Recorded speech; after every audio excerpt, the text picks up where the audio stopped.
就梦到就和另外2个同修晚上回家要经过一条山路，然后3个人呢在山路里面走的时候被困住不能前行，然后同修感觉很多灵性在动他的腰，他就默念大悲咒，但是灵性还是不走。后来他就用共鸣腔念出声音，一念出声音，灵性就马上一个一个的弹开了。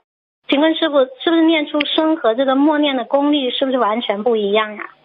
那当然了，功力的，你要是那个这种，不是声音多洪亮啊，对不对啊？对。对不对？你看看他们藏传佛教里边吹的那个那种喇叭，就那种共鸣呀。对的，师傅，师傅念得很好听，听懂了。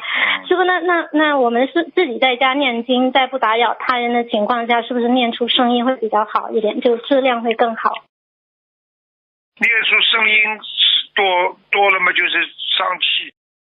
不念出声音，时间太长了嘛，伤血。最好嘛，嘴巴动，出一点点声音最好。听不懂啊？听得懂，感恩师傅。